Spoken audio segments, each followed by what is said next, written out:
What is up, Victory Riders of YouTube? Hope everybody is doing good today. Sun's coming out. It's beautiful April 10th, and I hope you got to go ride yesterday when it was nice out. Unfortunately, I didn't get there, but it is what it is. Today we'll be bringing you some footage from Lee's shop, or his garage. We've got a beautiful 2014 cross-country tour in that sexy red color that we are going to be getting running today. Now, this bike was downed and it was picked apart from another guy. He was taking parts from one to fix another. So there are some missing pieces, broken parts, scratches, road rash, you name it. But Lee picked it up down in Calgary, got a good deal, got himself his tour trunk, hard lowers out of it. So you can't go wrong there, especially when everybody's looking for those parts right now. So the oil cooler's been missing, among other things. We've got the parts together that are needed to fire it up. We're going to do an engine check the compression, look at the cylinders, drop the oil, clean out the air intake, those types of things, and fire the bike up. We want to get it running, maybe ride it down the road over the next week or so, do a kind of a health check, fitness check on the bike before deciding what to do with it. Let's keep that conversation going, everybody. All the next clips will be coming to you from the garage.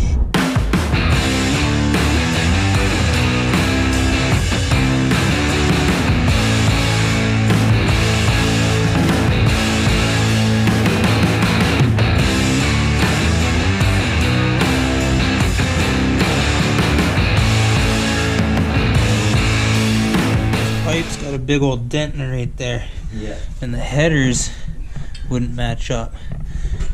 The back of this exhaust was actually rubbing. You can see the witness mark off the side of the rear swing arm. So we had to massage her back into place. But now we don't have any nuts. Two guys, no nuts. Sitting on the stone at the edge of my grave, sending my love your way, my babe. I'm selling my soul to keep it satisfied, waiting on the corner for you one last time.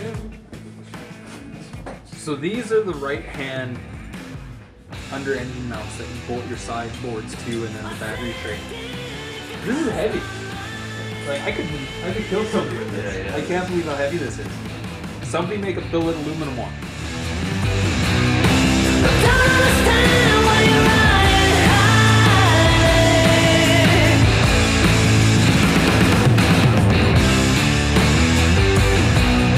I don't wanna feel like a ghost inside.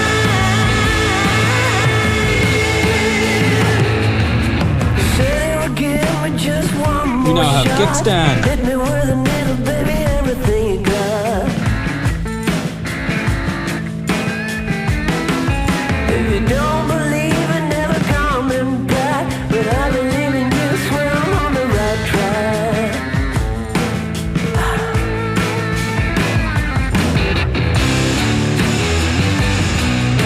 I say it again if you cross my mind.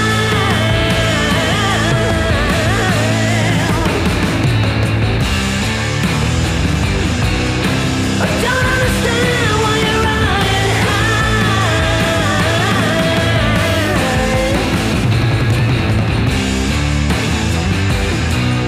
I don't wanna feel like you're lost inside.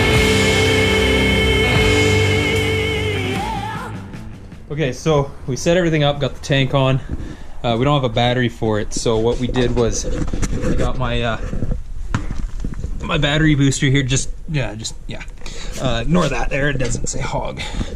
And plugged into the power on that side, negative here. And then to start, we're missing the starter solenoid switch, so we're just jumping it from the power over to the starter. Once the bike turns over and starts, I just disconnect that and it'll run.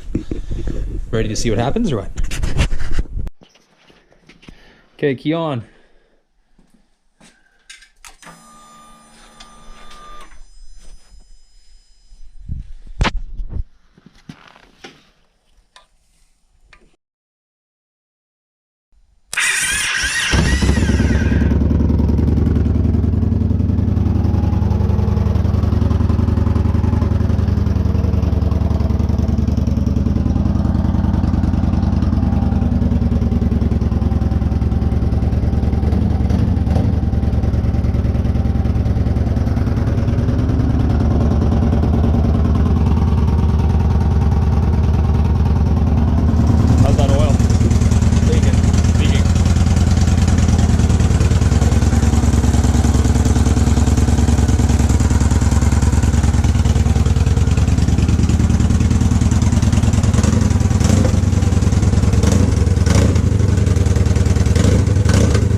you go. Sounds healthy. The Salvage Not Salvage bike runs, and it sounds really good. I mean, it's got no mufflers. It's got a small oil leak because the fittings on the oil cooler don't work properly. But there you go. Proof. So guys, when we pulled the front trim piece off, we had bits of asphalt fall out from underneath, so we're gonna see what's behind here and do some investigating. Yeah, so that's important. So everything back here was good. The fairing was askew on the top driver's corner, the left corner here. So this bolt that runs through into the back of the fairing was just broken off here. So this section was busted, and what it did is it just jammed up and pushed the top of it up. But other than that, it's fine. It's right there in the seat. Yeah, there it is right there. Where? Oh, I can't see. There it is. Where did we put the headlight? It's over there on the bag, on the second shelf from the bottom of the first. So I want to show you guys this headlight. So I've had a good few headlights off in my time here, but I actually just saw something I haven't seen before. And if any of you know what this is, tell me. So this is the bulb like housing, and it's bolted in. So I mean, I believe this is like a Victory OEM accessory of some kind.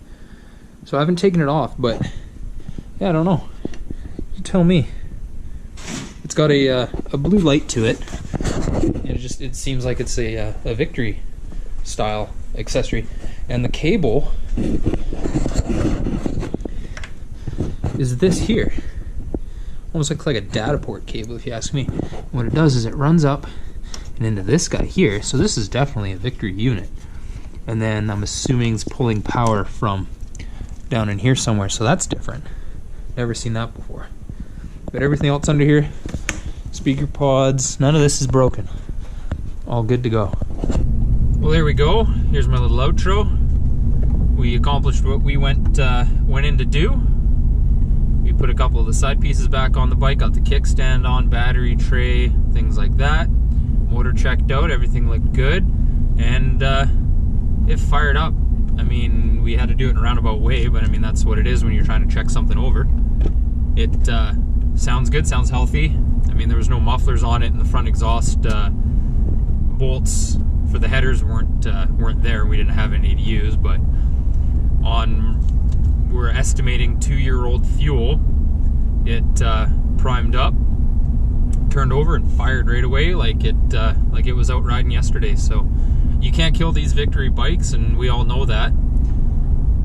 So who knows what the next step is? We'll let Lee decide that, but sounds good, looks good, runs good, and really the damage that was done to it was more or less cosmetic for most things. And that bike will be up and running in no time. So keep the conversation going, guys. Take it easy, be safe out on the roads, and we'll see you next time.